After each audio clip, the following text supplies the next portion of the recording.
Bom dia, sexto ano, tudo bem com vocês?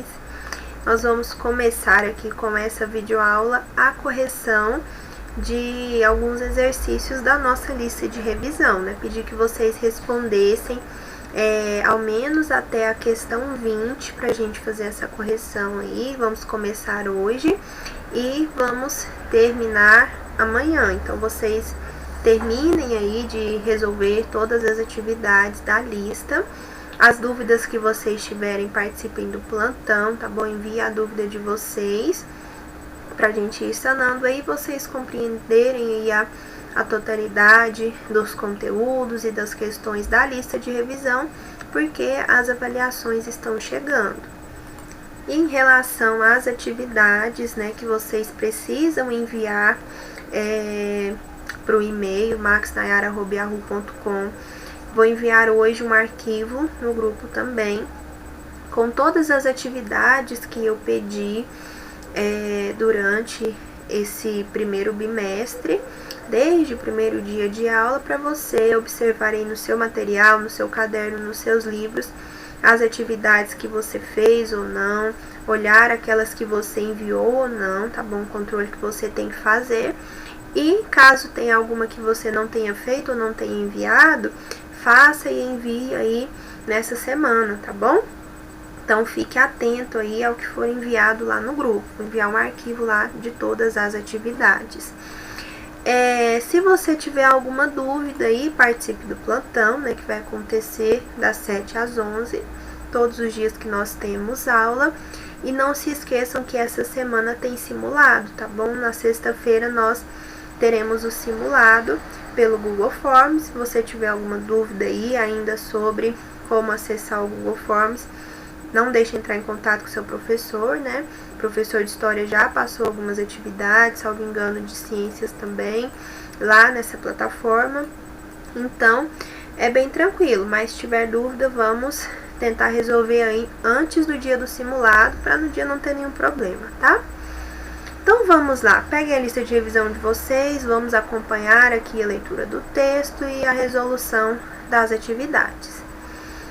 Leia a fábula a seguir e responda as perguntas. Lembrando que fábula é um gênero textual que nós vimos aí de início já no primeiro bimestre, né? Primeiro bimestre, fábula e parábola. A fábula tem as suas características que foram trabalhadas. Vamos ver aqui mais uma vez dentro desse texto. A fábula é um texto bem pequeno, uma narrativa pequena que vem contar uma história com personagens que são animais, com características humanas, e ele sempre vem trazer um ensinamento. O cão e o pedaço de carne. Um cão, atravessando um rio carregado de um pedaço de carne na boca, um cão estava atravessando um rio carregando um pedaço de carne na boca, quando de repente se assustou com seu próprio reflexo na água. O susto fez pensar que era, na verdade, um outro cão, carregando um pedaço de carne bem maior que o seu. Imediatamente, o cão soltou o pedaço de carne que carregava e mergulhou para abocanhar o pedaço maior. Assim, o cão se arrependeu profundamente de sua ação, pois o seu pedaço de carne foi levado pela correnteza e o outro, de fato, não existia. Primeira questão. A fábula é um texto que carrega sempre uma moral, um ensinamento. Então, é um texto que tem essa função de trazer um ensinamento ou mais de um ensinamento para nós. Após fazer a leitura de O Cão e o Pedaço de Carne, marque a alternativa que condiz com sua moral. Às vezes a lição de moral da fábula está ali explícita, né? Não é esse caso, mas nós vamos identificar agora qual é essa lição de moral. A. Quem espera sempre alcança. B. Não troque o certo pelo duvidoso. C. Os preguiçosos nada têm a colher. Ou letra D. Devagar se vai longe. Aqui nessa história nós vimos que o cãozinho ele foi ganancioso, né? Ele estava com um pedaço de carne na boca, ele estava já carregando seu pedaço de carne e por ganância quis pegar o maior, né? Ele trocou certo que ele tinha por algo que ele não tinha certeza e acabou perdendo o certo. Então, não troque o certo pelo duvidoso, é a lição moral que nós podemos tirar dessa história, dessa fábula, o cão e o pedaço de carne. 2. Ao soltar o pedaço de carne que tinha para pegar o aparente pedaço maior, o cão demonstra qual característica? Ele foi ganancioso, né? Ele não foi preguiçoso, vaidoso nem esperto, ele foi ganancioso. Letra C. 3. Assinale a alternativa que não apresenta uma característica do gênero fábula. Nós trabalhamos as características desse gênero fábula diversas vezes, né? Mas qual dessas aqui não condiz com as que nós trabalhamos? É uma narrativa curta. A fábula é uma narrativa curta, então aí está correto. Possui sempre um ensinamento. Correto, a fábula tem essa função de trazer um ensinamento, uma lição moral para nós. Letra C. Os animais nunca falam nesse tipo de texto. Peraí, está incorreto porque os animais eles possuem características humanas nas fábulas, então eles podem sim falar. Nós vimos diversos exemplos aí de fábulas em que os animais vão conversar uns com os outros, né? Então, letra C está incorreta. Então, é o nosso gabarito. Letra D. Os personagens são animais irracionais que agem como seres humanos? Correto. 4. Qual foi a situação problema apresentada na fábula lida? Qual deveria ter sido a atitude sensata do cão? O cão ele foi insensato, ele foi ganancioso. Qual seria a ação sensata dele? E qual foi a situação problema? Né? Na narrativa nós temos a situação problema, que vai desenrolar ali para o final da história. Então, a situação apresentada na fábula é que o cão vê seu reflexo na água e pensa que é outro cão com um pedaço de carne maior. Qual seria, então, a atitude sensata do cão? Se contentar com o pedaço que já possuía e perceber que era apenas seu reflexo na água. Se ele não tivesse sido movido ali pela ganância, ele teria percebido que era um reflexo na água e não outro pedaço de carne maior, né? Essa seria uma atitude mais sensata do cão. 5. A fábula, apesar de trazer um ensinamento que serve para a vida real, ela é uma narrativa inventada e por isso não corresponde à realidade. Isto é verdadeiro ou falso? É falso porque as situações apresentadas ali, elas condizem com a realidade. É claro que os animais falarem, conversarem, ali terem atitudes humanas, isso é ficção, né? Isso não é real, está dentro aí do âmbito da literatura. Porém, essas situações, elas representam situações da vida real, sim, então condiz com a realidade. Questão da ganância, da esperteza, da avareza, da inocência, são questões reais trabalhadas ali de maneira bem ficcional dentro da fábula. Porém, não corresponde com a realidade, é incorreto, tá bom? Então, é falso, essa afirmação aqui é falsa por isso, por esse trechinho aqui. Veja os quadrinhos e responda as questões seguintes. Nós temos aqui alguns quadrinhos da Turma da Mônica.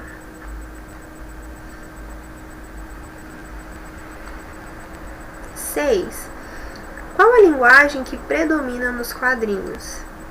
Nós estudamos aí, no primeiro bimestre, os tipos de linguagem, né? Nós temos a linguagem verbal, a linguagem não verbal e a linguagem mista. A linguagem verbal é aquela apresentada através da fala e da escrita. A não verbal, através de desenhos, cores, gestos, e a mista é quando eu tenho a presença tanto da verbal quanto da não verbal. Esses quadrinhos aqui da Mônica, nós temos a presença da linguagem não verbal, né? Eles não conversam aqui uns com os outros, mas nós podemos observar a história aqui a partir dos desenhos. Então, a comunicação é feita aqui pela linguagem não verbal. 7. Agora, narre em linguagem verbal a história lida. Aqui eu tenho uma sugestão, tá bom? Você que vai produzir aí esse textinho na linguagem verbal. Não é para copiar isso daqui, tá?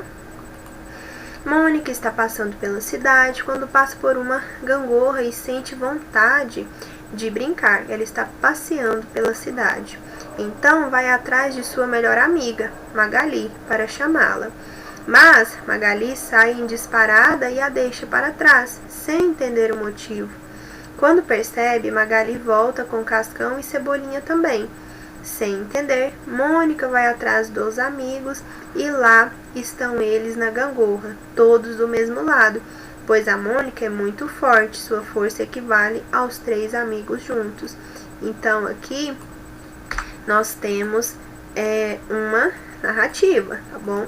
Palavras que eu escolhi para narrar essa historinha aqui que nós podemos perceber, mas você vai narrar aí da sua forma, tá? 8ª questão. Escreva o significado dos símbolos abaixo, ainda sobre linguagem verbal e linguagem não verbal. Nós temos aqui 3 símbolos. O que eles significam? Esse primeiro aqui, nós temos o desenho de um celular e esse traço aqui em cima dele é uma placa que indica que é proibido o uso do celular. Esse segundo símbolo aqui, ele indica Wi-Fi. E esse terceiro aqui, que é proibido fumar. São símbolos aí bem comuns, bem conhecidos. Então, lugar que você for que tem esses símbolos aqui, facilmente você sabe o significado. Questão 9. Qual das imagens a seguir possui linguagem mista, verbal e não verbal? A linguagem mista é aquela em que há a presença tanto da linguagem verbal quanto da não verbal. E aqui nós temos 3 imagens, 3 placas. Na segunda placa, essa do meio, eu tenho a palavra pare. Então, eu tenho a presença da linguagem verbal. E da linguagem não verbal? A cor. A cor aqui também traz informação, certo? Então, eu tenho a linguagem aqui, a comunicação, a intenção, tanto na cor, na linguagem não verbal, quanto na palavra, na linguagem verbal. Pare. Portanto, é a segunda imagem, tá? Tanto a primeira quanto a terceira trabalham apenas com a linguagem não verbal. 10ª questão. A língua portuguesa possui uma diversidade chamada de variação linguística. A partir dela, entendemos que não há forma errada de se falar e sim variedade nas formas. Qual o nome do preconceito que consiste na discriminação de uma língua ou de uma variante? Nós vimos que a nossa língua possui variação, e não só a nossa língua, né? Todas as línguas possuem variação linguística. E infelizmente há um preconceito aí em determinadas formas, com determinadas variantes e com determinados falantes, claro. E qual é o nome desse preconceito, dessa discriminação? Preconceito linguístico. É o preconceito que consiste na discriminação de uma língua ou de uma variante. 11. Marque a alternativa em que há uma variação linguística no uso. A. Você é muito sábia, raposa. B. Quadrúpede insolente, proceda a partilha destas iguarias. Letra C. E aí, como tá no namoro? Letra D. Tirei 0 na prova, mãe. Quando nós trabalhamos variação, aqui nós vamos identificar aquela que foge aí da norma padrão, né? Apresenta aí um traço de coloquialidade, de variação. Ela se aproxima aí mais da fala, que é a letra C. E aí, como tá no namoro? Observe como tá no namoro, né? Se seguisse aí a norma padrão e próximo aí a norma culta, né? Seria como está o namoro. Mas na fala, nós utilizamos, né, expressões como e aí, e essas abreviações, né, tá, ou C, né, de você. Portanto, a letra C é aquela que apresenta a variação linguística no uso. Número 12. Sobre a variação linguística, marque a alternativa correta. A. Somente a língua portuguesa possui variação linguística. Isso é verdadeiro ou falso? Isso é falso, né? Isso é incorreto. Todas as línguas possuem variação linguística. O inglês possui variação linguística. O italiano possui variação linguística. Todas as línguas possuem, tá bom? Isso não é exclusivo da língua portuguesa, não. B. Falar certo é falar de acordo com a situação. Nós trabalhamos, né, a questão da variação, e quando se trata de variação, não tem isso de falar certo ou falar errado, né? Depende sim da situação. A partir da situação que você estiver, você vai escolher ali, né? Vai observar qual a melhor forma de falar, se é mais perto da coloquialidade ou da formalidade, mas nós descartamos aí essa questão de certo ou errado, tá bom? Então, a B também nós vamos desconsiderar. Vamos ver se encontramos uma que é mais coerente. Letra C. Todas as pessoas devem falar da mesma forma. Ninguém fala da mesma forma. Ninguém. Todo mundo tem a sua particularidade na fala, as influências que recebeu, né? O grupo que participa. Então, ninguém fala da mesma forma. A língua pode ser a mesma, mas ninguém fala da mesma forma. Letra D. Todas as línguas sofrem mudanças, portanto, todas elas possuem variação linguística.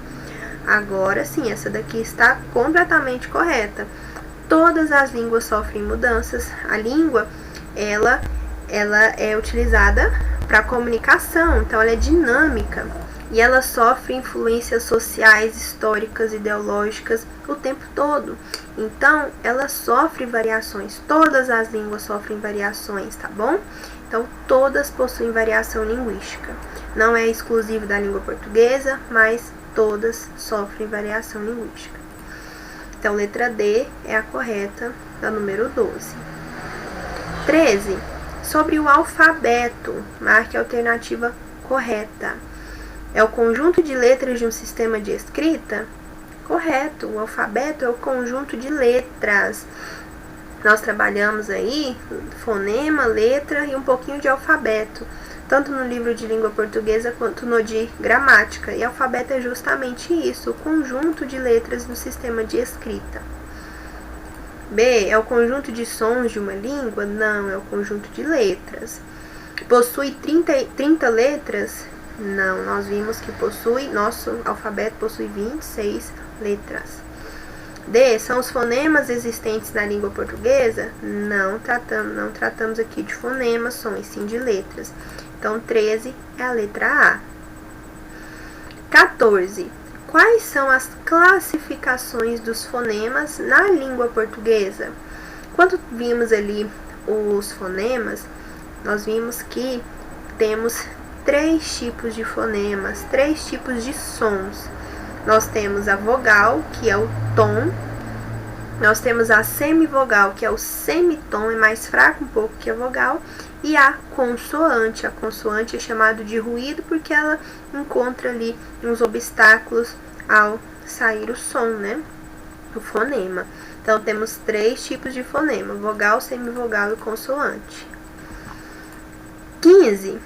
O que são letras? Letras são as tentativas de representar o som. São tentativas porque nós temos algumas letras temos mais letras que representam um som, por exemplo. Nós temos o som S, que ele pode ser representado pelo S ou pelo C. Então, a letra é a tentativa de representar o som, tá?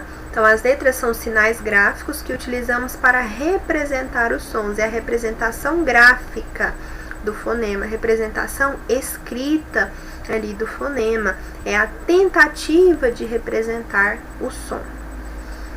16. O que são fonemas? Os fonemas, eles sim são sons que nós utilizamos na fala.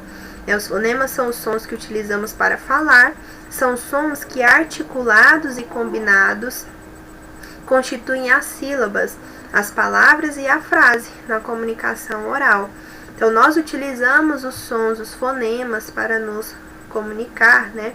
Nós falamos aí, nós temos o aparelho fonador, e a nossa fala ela é complexa, né? Nosso aparelho fonador aí, ele é complexo porque ele vai articular o som, combinar, né? E nós fazemos isso de maneira consciente. Então, a grande diferença aí que nós temos, né, entre os animais, a nossa comunicação, a nossa fala. Então, os fonemas são os sons que nós utilizamos para falar. 17. Sobre o preconceito linguístico, é incorreto afirmar. Vamos lá, ainda sobre preconceito linguístico. A é a discriminação de uma língua ou de uma variante. Isso aqui está correto, esse é o conceito de preconceito linguístico.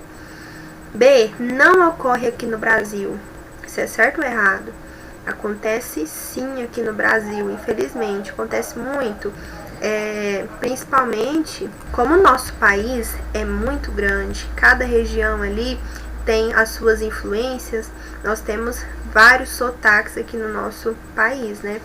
E nós temos diversas variantes que sofrem preconceito, né? Falas como, por exemplo, o português falado lá no Rio de Janeiro, do carioca, é mais bonito, é melhor. Então, tudo isso é preconceito linguístico, tá bom? Então, ocorre sim aqui no Brasil. C, é um problema social que discrimina aquele que usa uma variante ou língua que é considerada inferior. Correto, isso daí está correto. D, ocorre quando alguém é isolado pelo modo de falar? Também. É discriminado, isolado ali pela sua forma de falar. Então, 17 é incorreta, é a letra B.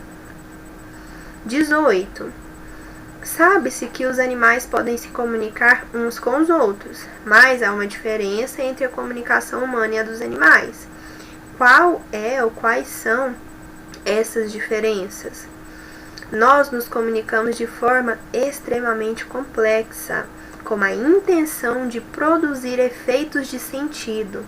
Nossa fala é articulada, combinada conscientemente, além de utilizarmos a escrita e outros símbolos para a nossa comunicação, né, pessoal? Nós temos sinais gráficos para nos comunicar, nós escrevemos, e nós temos aí um aparelho fonador, onde nós articulamos aí os sons da fala. Então, a nossa comunicação, ela é bem mais complexa que a dos animais, né?